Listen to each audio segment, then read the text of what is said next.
Assalamualaikum warahmatullahi wabarakatuh. Perkenalkan, nama saya Helma Syukriya dengan NIM 2103200014. Baik, pada kesempatan kali ini saya ingin memaparkan sedikit informasi atau sedikit materi tentang kepemimpinan efektif, kekuasaan, kriteria, dan juga karakter kepemimpinan. Kepemimpinan yang efektif dalam organisasi bersifat penting karena kapasitasnya untuk mempengaruhi dan mengarahkan orang lain untuk mencapai tujuan organisasi. Pada umumnya, organisasi memiliki keterbatasan resource dalam upaya mencapai tujuan-tujuannya. Karena keterbatasan itulah pemimpin dibutuhkan. Artinya, pemimpin harus mampu mengetahui pengikut agar bertindak efektif dan efisien dalam mencapai visi dan misinya. Dan tujuan organisasi yaitu mengarahkan kepemimpinan adalah kekuatan, kemampuan yang dimiliki seorang yang dapat mempengaruhi orang lain untuk mengikuti atau mengajarkan apa yang diterapkan sebagaimana yang telah ditentukan. Salah satu cara pemimpin mempengaruhi orang lain adalah melalui kemampuan komunikasi, baik langsung maupun tidak langsung, dengan maksud untuk menciptakan situasi yang mendorong kesadaran pengikut untuk melaksanakan apa yang dikehendaki pemimpinnya. Riset menunjukkan bahwa komunikasi adalah alat atau instrumen pengaruh yang dipakai oleh pemimpin dalam mengikuti dan membangkitkan komitmen. Penelitian yang telah dilakukan oleh Hidayat menunjukkan bahwa komunikasi berpengaruh signifikan terhadap komitmen organisasi. Komunikasi yang baik antara pemimpin dan karyawan dapat membuat karyawan bekerja dengan motivasi yang tinggi. Kondisi seperti ini akan lebih meningkatkan komitmen terhadap organisasi.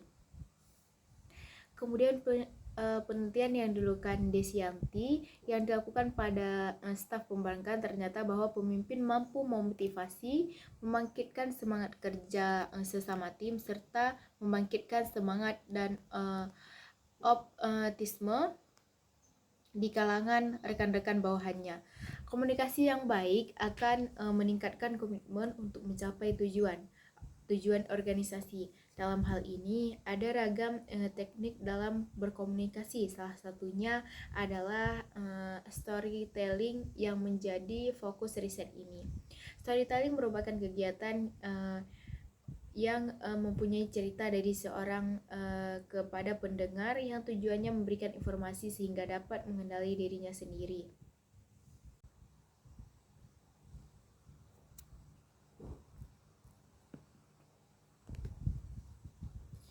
Selanjutnya kita masuk kepada kemampuan pemimpin sebagai manajer ditetapkan oleh beberapa karakteristik sebagai berikut. Yang pertama, mampu menentukan arah dan tujuan organisasi. Yang kedua, mampu mempertahankan dan mengembangkan organisasi. Mempertahankan organisasi dapat dilakukan melalui fungsi-fungsi manajemen seperti pengukuran, penilaian, pengawasan, dan juga pertimbangan kebijakan. Kemudian yang ketiga, kepemimpinan mengelola dan memanfaatkan daya sumber yang ada. Yang keempat, manfaat otak kanan untuk melakukan imajinasi, kreativitas, dan juga emosi berpikir. Otak kanan mampu melakukan berbagai analogi untuk leadership, otak kiri untuk berpikir lebih rasional karena berhubungan dengan apa yang bisa dihitung dan melakukan kontrol.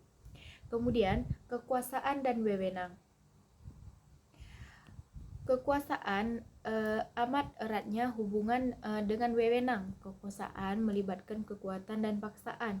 Wewenang merupakan bagian dari kekuasaan yang cakupannya lebih sempit.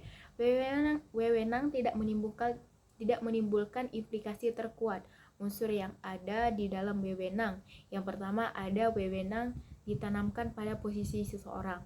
Seseorang mempunyai wewenang karena posisi yang didudukinya, bukan karena karakteristik pribadinya. Kemudian wewenang tersebut diterima oleh bawahannya, yakni individu pada posisi wewenang yang sah melaksanakan wewenangnya dan dipatuhi bawahannya karena dia memiliki hak yang sah. Wewenang digunakan secara vertikal, yakni wewenang mengalir dari atas ke bawah mengikuti hierarki organisasi.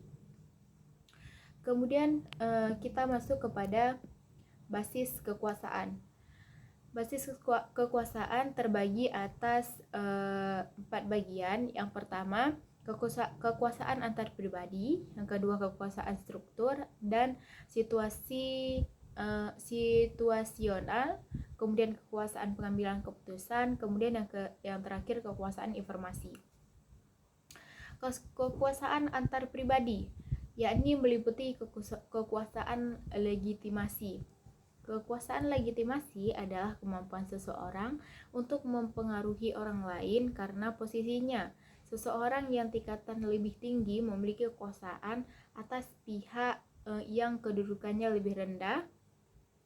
Batas-batasan kekuasaan ini akan sangat tergantung pada budaya, kebiasaan, dan sistem nilai yang berlaku dalam organisasi yang bersangkutan. Kemudian ada kekuasaan imbalan. Kekuasaan imbalan ini didasarkan atas kemampuan seseorang untuk memberikan imbalan kepada orang lain atau pengikutnya karena kepatuhan mereka. Kekuasaan imbalan digunakan untuk mendukung kekuasaan legitimasi. Penggunaan kekuasaan imbalan amat erat kaitannya dengan teknik modifikasi perilaku dengan menggunakan imbalan sebagai faktor pengaruh. Kemudian ada kekuasaan paksaan. Kekuasaan paksaan adalah kekuasaan imbalan seringkali dilawan dengan kekuasaan paksaan, yaitu kekuasaan untuk menghukum. Hukuman adalah segala konsekuensi tindakan yang didasarkan tidak menyenangkan bagi orang yang menerimanya, meskipun hukuman mungkin menerimanya akan mengakibatkan dampak sampingan yang tidak diharapkan, misalnya perasaan dendam. Tetapi hukuman adalah bentuk kekuasaan paksaan yang masih digunakan untuk memperoleh kepatuhan atau memperbaiki potensi yang tidak produktif dalam organisasi. Kemudian ada kekuasaan ahli. Seseorang mempunyai kekuasaan ahli jika ia memiliki keahlian khusus yang dinilai tinggi. Seseorang yang memiliki keahlian teknis, administratif, atau keahlian yang lain dinilai mempunyai kekuasaan walaupun mereka rendah. Kekuasaan ini adalah suatu karakteristik pribadi, sedangkan kekuasaan legitimasi, imbalan, dan paksaan sebagian besar ditentukan oleh organisasi karena posisi yang didudukinya. Kemudian kekuasaan panutan.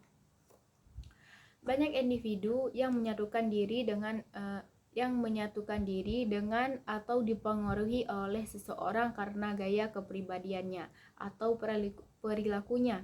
Orang yang bersangkutan, karisma orang yang bersangkutan adalah basis kekuasaan panutan. Seseorang yang berkarisma, misalnya seseorang manajer, ahli, penyanyi, politikus, olahragawan, dikagumi karena karakteristiknya. Derajat kekuasaan panutan ditentukan oleh kekuasaan pengaruh karisma terhadap orang lain. Basis kekuasaan. Basis kekuasaan mengacu pada sumber-sumber atau landasan yang memberi legitimasi dan kekuatan kepada seseorang atau kelompok untuk memerintah atau mempengaruhi orang lain. Dalam konteks lebih luas mencangkup berbagai aspek memungkinkan seseorang atau kelompok untuk menjalankan kekuasaan dan mempertahankan posisinya. Berbagai basis kekuasaan.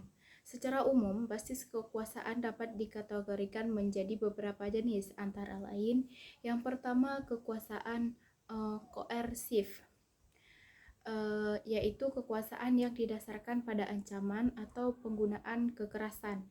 Contohnya seperti seorang pemimpin menggunakan kekuatan fisik atau ancaman untuk memaksa orang lain mengikuti perintahnya.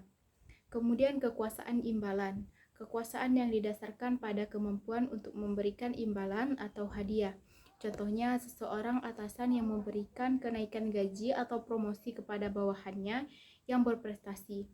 Kemudian kekuasaan legitim, yaitu kekuasaan yang diterima secara sukarela oleh orang lain karena dianggap sah dan adil. Contohnya seperti seorang pemimpin yang terpilih melalui proses demokrasi yang bebas dan adil. Kemudian, kekuasaan ahli. Kekuasaan yang didasarkan pada pengetahuan, keahlian, atau pengalaman khusus. Contohnya, seorang dokter yang memiliki otoritas dalam memberikan diagnosis dan pengobatan. Kemudian kekuasaan referensi. Kekuasaan yang didasarkan pada kekaguman, rasa hormat, atau identifikasi dengan seseorang. Contohnya seorang pemimpin yang karismatik yang mampu menginspirasi dan memotivasi pengikutnya. Faktor-faktor apa saja yang mempengaruhi basis kekuasaan? Yang pertama ada struktur sosial, yaitu hierarki sosial, sistem kasta, dan sistem kelas dapat mempengaruhi distribusi kekuasaan. Kemudian ada budaya, yakni nilai-nilai, norma, dan kepercayaan masyarakat dapat membentuk legitimasi kekuasaan. Kemudian ada sumber daya, akses terhadap sumber daya seperti uang, tanah, dan teknologi dapat memperkuat kekuasaan. Kemudian keterampilan interpersonal, yaitu kemampuan untuk berkomunikasi, meningkatkan berkomunikasi, bernegosiasi, dan membangun hubungan dapat meningkatkan pengaruh seseorang. Kemudian situasi kontekstual, seperti krisis, perubahan, dan ketidakpastian dapat mengubah dinamika kekuasaan. Kemudian selanjutnya, implikasi basis kekuasaan. Pemahaman tentang basis kekuasaan sangat penting dalam berbagai konteks seperti politik, yakni menganalisis dinamika kekuasaan dalam pemerintahan, organisasi politik, dan pergerakan sosial. Organisasi, yaitu memahami bagaimana pemimpin dan pengaruh pekerja dalam organisasi. Kemudian hubungan interpersonal, yaitu menganalisis interaksi antar individu dan kelompok dalam berbagai situasi.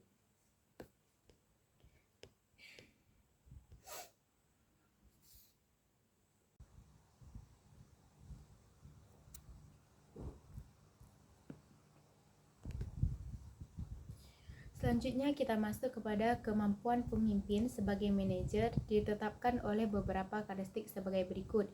Yang pertama, mampu menentukan arah dan tujuan organisasi. Yang kedua, mampu mempertahankan dan mengembangkan organisasi.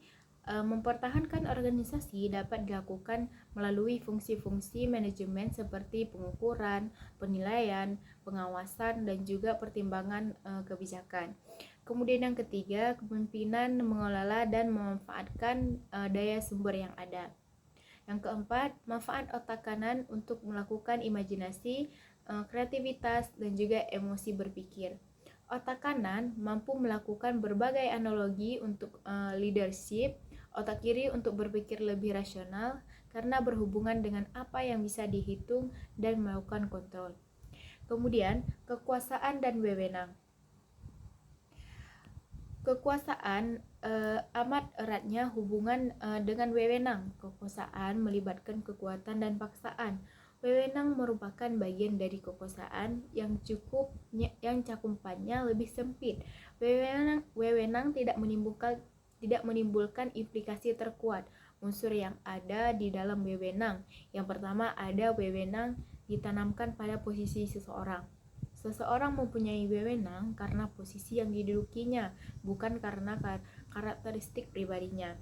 Kemudian wewenang tersebut diterima oleh bawahannya, yakni individu pada posisi wewenang yang sah melaksanakan wewenangnya dan dipatuhi bawahannya karena dia memiliki hak yang sah. Wewenang digunakan secara vertikal, yakni wewenang mengalir dari atas ke bawah mengikuti hierarki organisasi. Kemudian kita masuk kepada basis kekuasaan. Basis kekuasaan terbagi atas 4 bagian. Yang pertama, kekuasaan antar pribadi, yang kedua kekuasaan struktur dan situasional, kemudian kekuasaan pengambilan keputusan, kemudian yang terakhir kekuasaan informasi. Kekuasaan antar pribadi, yakni meliputi kekuasaan legitimasi. Kekuasaan legitimasi adalah kemampuan seseorang untuk mempengaruhi orang lain karena posisinya. Seseorang yang tingkatan lebih tinggi memiliki kekuasaan atas pihak yang kedudukannya lebih rendah. Batas-batasan kekuasaan ini akan sangat tergantung pada budaya, kebiasaan, dan sistem nilai yang berlaku dalam organisasi yang bersangkutan. Kemudian ada kekuasaan imbalan. Kekuasaan imbalan ini didasarkan atas kemampuan seseorang untuk memberikan imbalan kepada orang lain atau pengikutnya karena kepatuhan mereka. Kekuasaan imbalan digunakan untuk mendukung kekuasaan legitimasi. Penggunaan kekuasaan imbalan amat erat kaitannya dengan teknik modifikasi perilaku dengan menggunakan imbalan sebagai faktor pengaruh. Kemudian ada kekuasaan paksaan. Kekuasaan paksaan adalah kekuasaan imbalan seringkali dilawan dengan kekuasaan paksaan, yaitu kekuasaan untuk menghukum. Hukuman adalah segala konsekuensi tindakan yang didasarkan tidak menyenangkan bagi orang yang menerimanya, meskipun hukuman mungkin menerimanya akan mengakibatkan dampak sampingan yang tidak diharapkan, misalnya perasaan dendam. Tetapi hukuman adalah bentuk kekuasaan paksaan yang masih digunakan untuk memperoleh kepatuhan atau memperbaiki potensi yang tidak produktif dalam organisasi. Kemudian ada kekuasaan ahli. Seseorang mempunyai kekuasaan ahli jika ia memiliki keahlian khusus yang dinilai tinggi. Seseorang yang memiliki keahlian teknis, administratif, atau keahlian yang lain dinilai mempunyai kekuasaan walaupun mereka rendah. Kekuasaan ini adalah suatu karakteristik pribadi, sedangkan kekuasaan legitimasi, imbalan, dan paksaan sebagian besar ditentukan oleh organisasi karena posisi yang didudukinya. Kemudian kekuasaan panutan. Banyak individu yang menyatukan diri dengan atau dipengaruhi oleh seseorang karena gaya kepribadiannya atau perilakunya. Orang yang bersangkutan, karisma orang yang bersangkutan adalah basis kekuasaan panutan.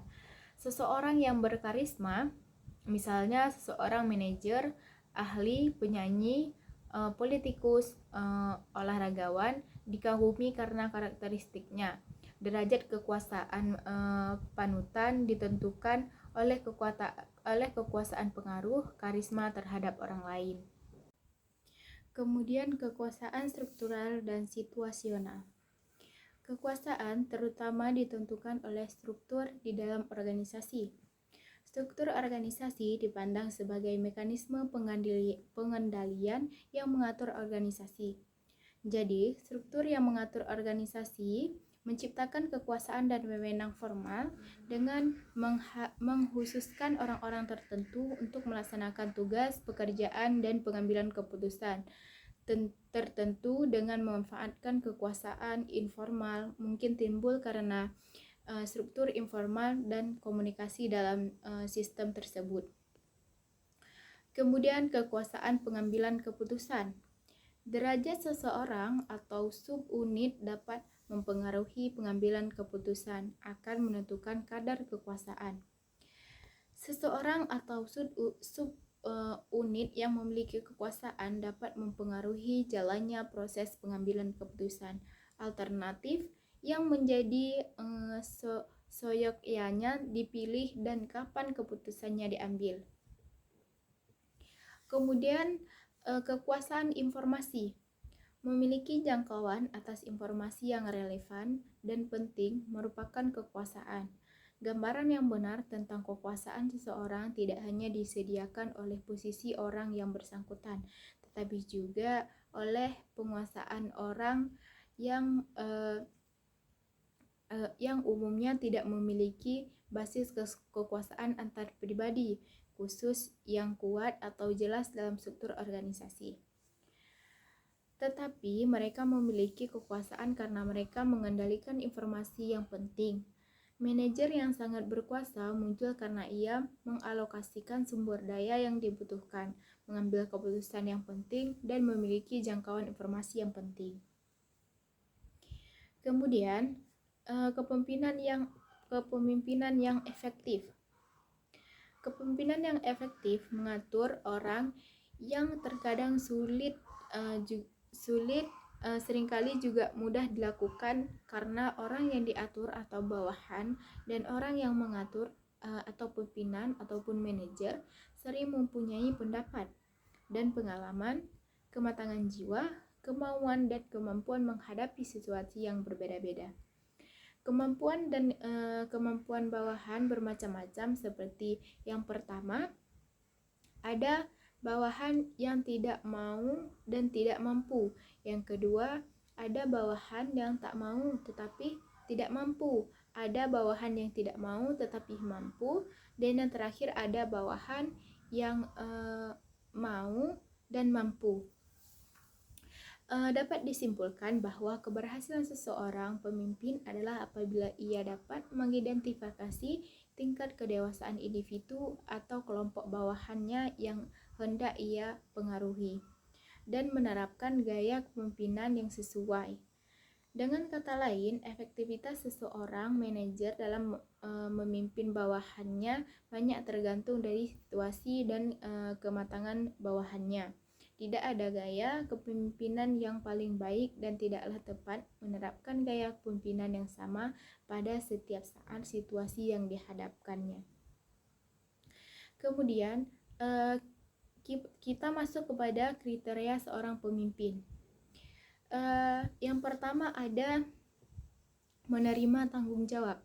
Pemimpin yang menerima kewajiban untuk mencapai suatu tujuan berarti ia bersedia untuk bertanggung jawab atas apa-apa yang dilakukan bawahannya. Pemimpin yang harus mampu mengatasi bawahannya dan mengatasi tekanan kelompok informal. Kemudian yang kedua, kemampuan untuk bisa perfektif.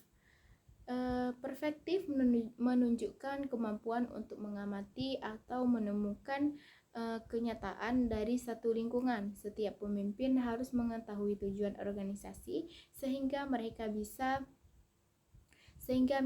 bisa bekerja untuk membantu mencapai tujuan tersebut. Di sini ia memerlukan kemampuan untuk memahami bawahan sehingga ia dapat mengetahui kekuatan dan kelemahan mereka serta juga berbagai keinginannya. Di samping itu, pemimpin harus juga mempunyai perspektif introspektif atau menilai diri sendiri sehingga dapat mengetahui kekuatan, kelemahan, dan tujuan yang layak baginya. Kemudian, kriteria seorang pemimpin. Kriteria seorang pemimpin selanjutnya yaitu bersikap objektif. Objektif adalah kemampuan untuk melihat suatu peristiwa atau merupakan peluasan dari kemampuan perspektif. Apabila perspektif menimbulkan kepekaan terhadap fakta, kejadian, dan kenyataan-kenyataan yang lain, objektif membuat pemimpin untuk meminimumkan faktor-faktor emosional dan pribadi yang dapat menipis realitas yang ada. Kemudian menentukan prioritas. Seorang pemimpin yang pandai harus mempunyai kemampuan untuk memiliki dan menentukan mana yang penting dan mana yang tidak. Kemampuan ini sangat diperlukan karena pada kenyataannya sering masalah-masalah yang harus dipecahkan bukan datang satu persatu, tetapi seringkali datang bersamaan dan berkaitan antar satu dengan lainnya. Kemudian yang kelima, kemampuan berkomunikasi. Kemampuan untuk memberikan dan menerima informasi merupakan keharusan bagi seorang pemimpin. Seorang pemimpin adalah orang yang bekerja dengan menggunakan bantuan orang lain. Karena itu, pemberian pemerintah, penyampaian informasi kepada orang lain mutlak perlu dikuasai. Perilaku seorang pemimpin. Perilaku manajemen tidak lagi meneliti tentang apa persyaratan atau kriteria seorang pemimpin yang efektif, melainkan para ahli ini meneliti tentang hal-hal yang dilakukan oleh pemimpin yang efektif, bagaimana mereka mendelegasikan tugas, bagaimana mereka mengambil keputusan, bagaimana mereka berkomunikasi dan memotivasi para bawahan. Seorang pemimpin memang harus memiliki kualitas tertentu, namun di samping itu ada satu cara terbaik untuk memimpin tidak seperti kualitas pemimpin. Maka perilaku pemimpin merupakan sesuatu yang dapat dipelajari. Jika seseorang yang dilatih dengan pemimpin yang tepat akan bisa menjadi pemimpin yang efektif. Menggunakan satu dasar tertentu. Dasar yang sering dipergunakan adalah tugas yang harus diemban oleh pemimpin. Kewajiban yang diharapkan pemimpin juga diterima oleh bawahan. Dan demikian pula dengan falsafah yang dianut oleh pemimpin untuk mengembangkan organisasi.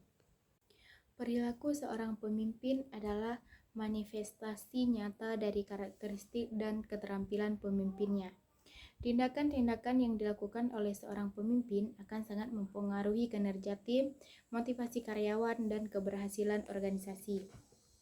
Berikut ini beberapa perilaku khas sering ditunjukkan oleh pemimpin yang efektif. Dalam pengambilan keputusan, yang pertama ada berpikir kritis, menganalisis situasi dengan cermat sebelum mengambil keputusan, kemudian mempertimbangkan opini lainnya, yakni terbuka terhadap masukan dari anggota tim. Membuat keputusan tepat waktu, yaitu tidak menunda-nunda dalam pengambilan keputusan yang penting. Kemudian mampu mengambil risiko, yakni tidak takut mengambil risiko yang terukur demi kemajuan organisasi. Dalam komunikasi harus jelas dan terbuka, yaitu menyampaikan pesan dengan jelas dan mudah dipahami. Aktif mendengarkan, yaitu memberikan perhatian penuh saat komunikasi dengan orang lain. Memberikan umpan balik yang konstruktif, yaitu memberikan masukan yang membangun untuk membantu perkembangan tim. Membangun hubungan interpersonal, yaitu membina hubungan yang baik dengan semua anggota tim. Dalam memimpin tim, menjadi role model, menunjukkan perilaku yang diinginkan dicontohkan oleh anggota tim.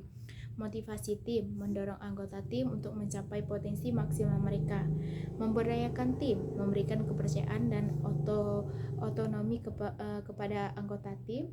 Menghargai prestasi, memberikan penghargaan atas pencapaian anggota tim. Mengatasi konflik, yaitu mampu menyelesaikan selisih dengan cara yang adil dan konstruktif. Dalam pengembangan diri, yakni ada belajar kontinu, selalu mencari pengetahuan dan berketerampilan baru. Mengapa perilaku penting dalam kepemimpinan? Perilaku seorang pemimpin memiliki dampak yang signifikan terhadap kinerja tim, yakni perlu pemimpin yang positif dapat meningkatkan produktivitas dan kualitas kerja tim. Motivasi karyawan, yakni pemimpin yang inspiratif dapat memotivasi karyawan untuk mencapai tujuan organisasi. Kemudian kultur organisasi, yakni perlu pemimpin dapat membantu budaya organisasi yang sehat dan positif. Yang terakhir, keberhasilan organisasi, yaitu pemimpin yang efektif dapat membawa organisasi menuju kesuksesan.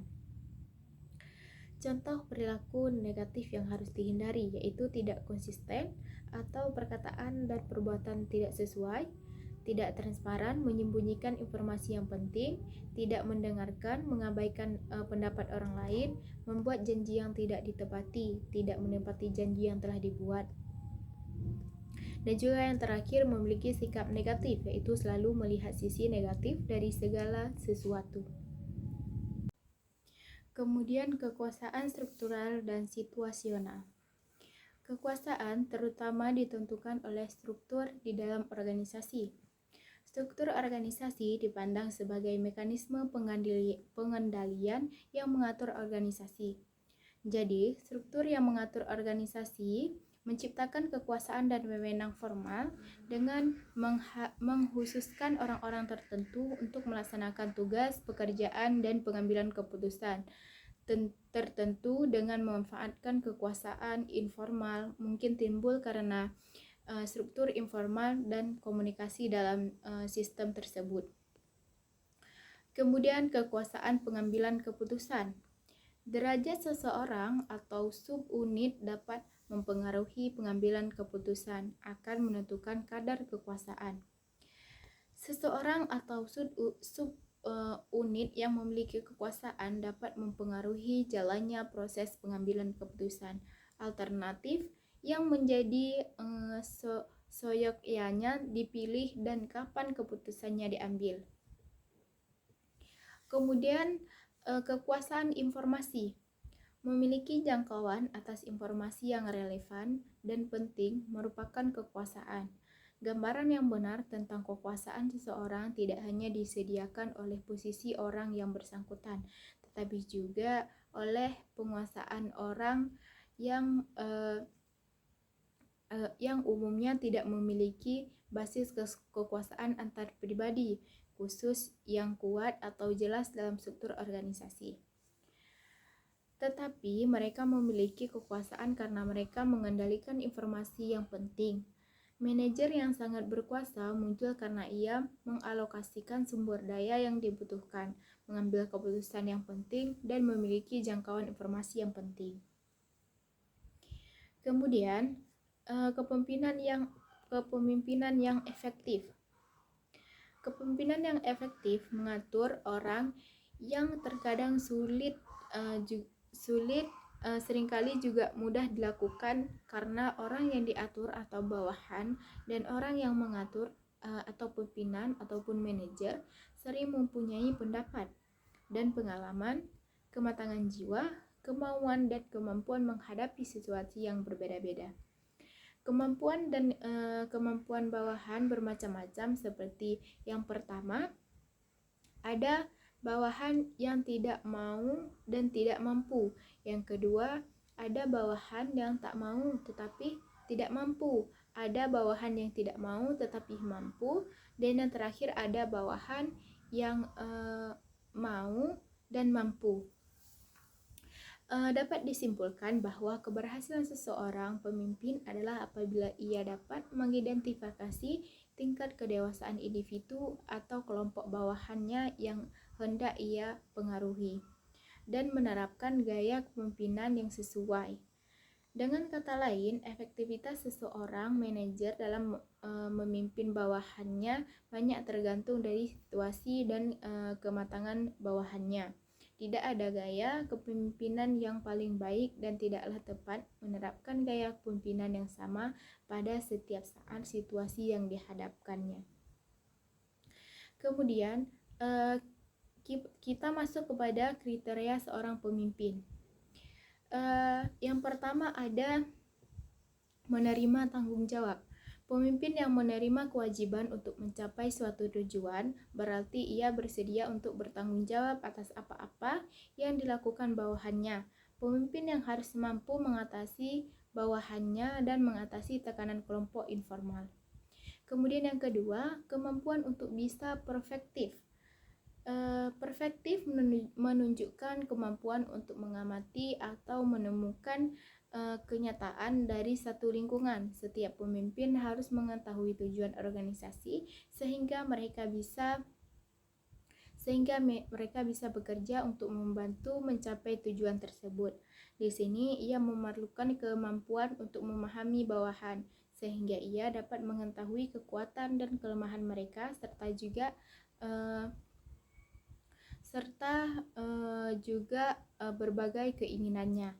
Di samping itu, pemimpin harus juga mempunyai perspektif introspektif atau menilai diri sendiri sehingga dapat mengetahui kekuatan, kelemahan, dan tujuan yang layak baginya. Kemudian, kriteria seorang pemimpin. Kriteria seorang pemimpin selanjutnya yaitu bersikap objektif. Objektif adalah kemampuan untuk melihat suatu peristiwa atau merupakan peluasan dari kemampuan perspektif. Apabila perspektif menimbulkan kepekaan terhadap fakta, kejadian, dan kenyataan-kenyataan yang lain, objektif membuat pemimpin untuk meminimumkan faktor-faktor emosional dan pribadi yang dapat menipis realitas yang ada. Kemudian menentukan prioritas. Seorang pemimpin yang pandai harus mempunyai kemampuan untuk memiliki dan menentukan mana yang penting dan mana yang tidak. Kemampuan ini sangat diperlukan karena pada kenyataannya sering masalah-masalah yang harus dipecahkan bukan datang satu persatu, tetapi seringkali datang bersamaan dan berkaitan antar satu dengan lainnya. Kemudian yang kelima, kemampuan berkomunikasi. Kemampuan untuk memberikan dan menerima informasi merupakan keharusan bagi seorang pemimpin. Seorang pemimpin adalah orang yang bekerja dengan menggunakan bantuan orang lain. Karena itu, pemberian pemerintah, penyampaian informasi kepada orang lain mutlak perlu dikuasai. Perilaku seorang pemimpin. Perilaku manajemen tidak lagi meneliti tentang apa persyaratan atau kriteria seorang pemimpin yang efektif, melainkan para ahli ini meneliti tentang hal-hal yang dilakukan oleh pemimpin yang efektif, bagaimana mereka mendelegan tugas, bagaimana mereka mengambil keputusan, bagaimana mereka berkomunikasi dan memotivasi para bawahan. Seorang pemimpin memang harus memiliki kualitas tertentu, namun di samping itu ada satu cara terbaik untuk memimpin tidak seperti kualitas pemimpin. Maka perilaku pemimpin merupakan sesuatu yang dapat dipelajari.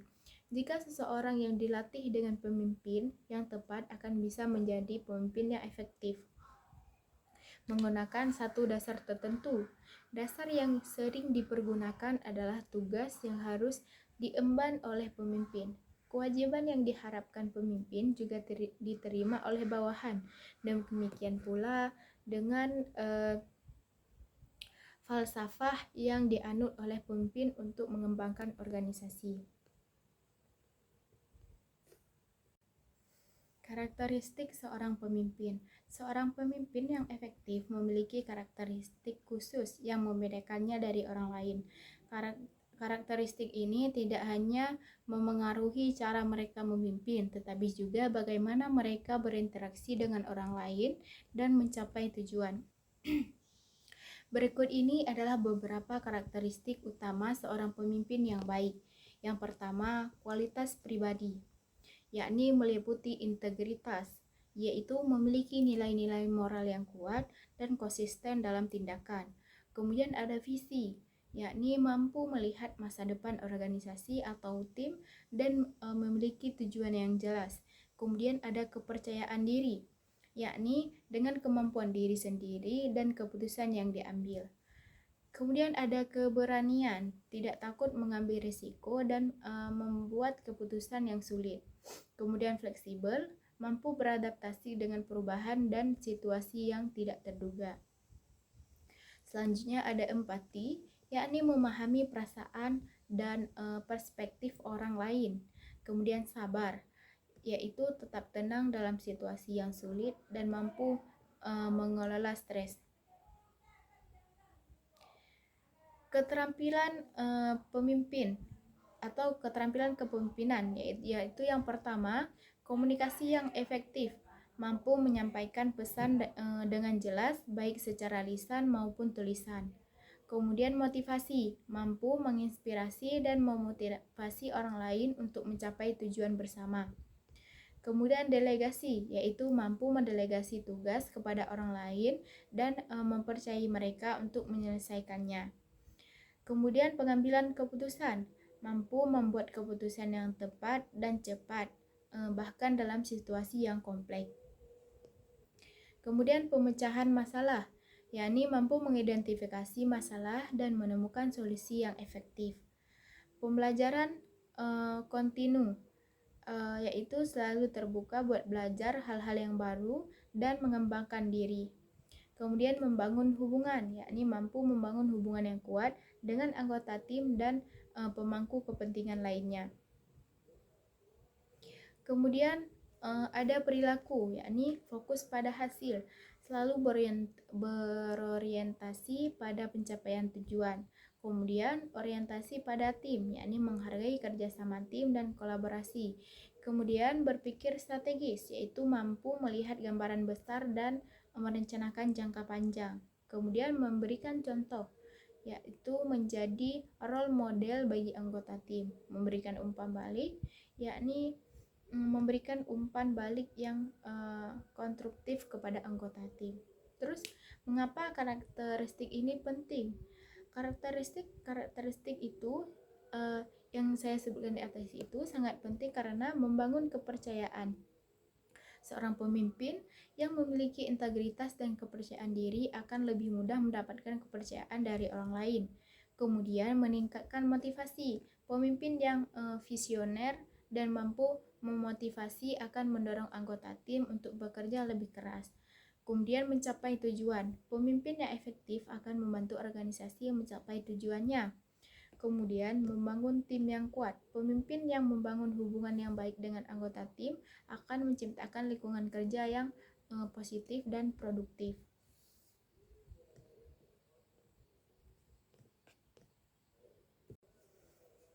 Karakter pemimpin berikutnya yaitu yang pertama, pemimpin ideal adalah pemimpin yang cerdas. Pemimpin yang ideal adalah pemimpin yang berinisiatif.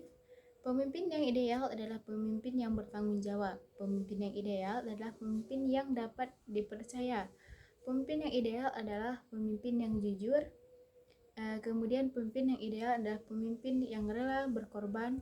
Yang terakhir, pemimpin yang ideal adalah pemimpin yang dicintai dan mencintai kelompoknya. Berikut ini adalah ciri-ciri pemimpin yang tidak ideal. Yang pertama, hanya memerintah.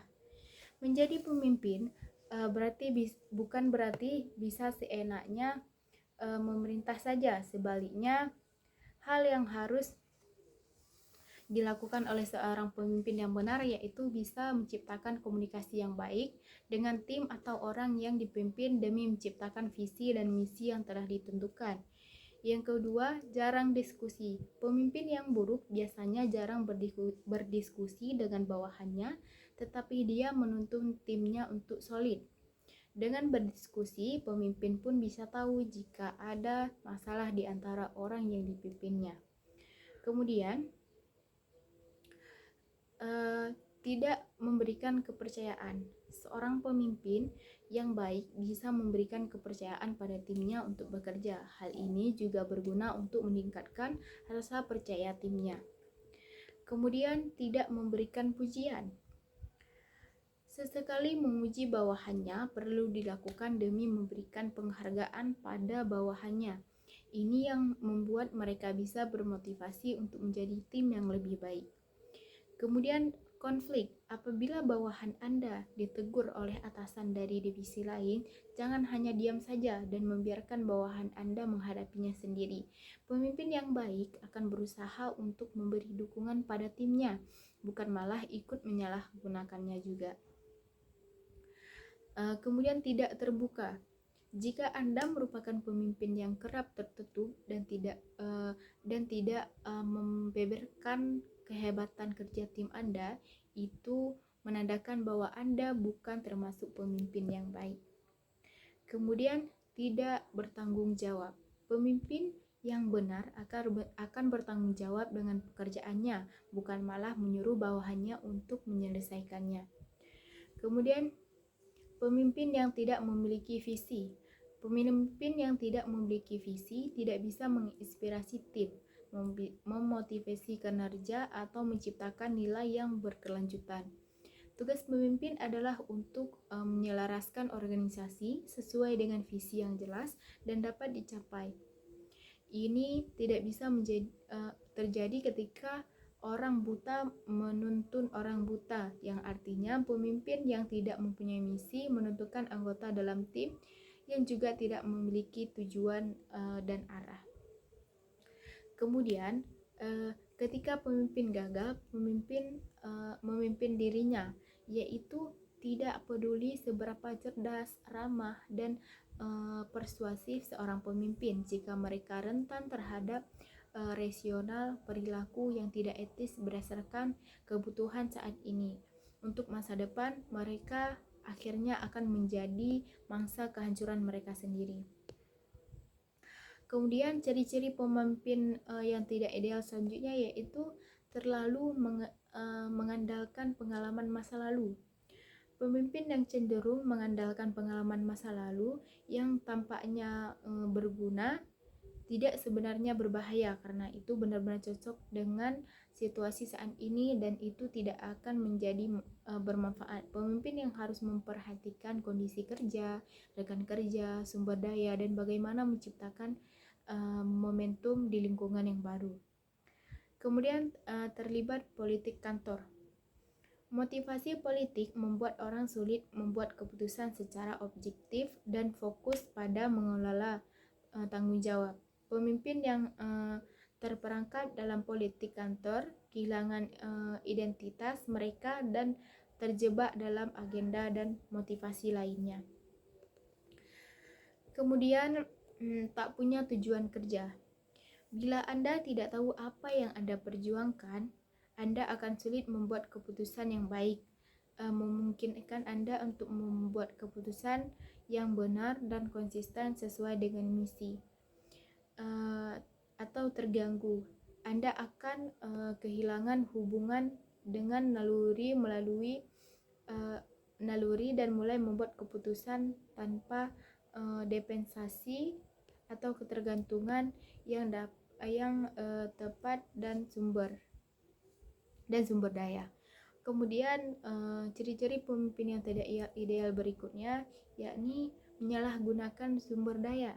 Pemimpin yang membuat keputusan baik harus meningkatkan pedoman sumber daya. Mereka tahu kapan harus melibatkan semua sumber daya itu dalam rangka membuat keputusan yang berdampak positif bagi perusahaan atau bagi masa yang akan datang. Kemudian tidak terlihat peluang. Visi ini membuat pemimpin ahli dalam mengantisipasi krisis dan mengelola perubahan jika keadaan memburuk.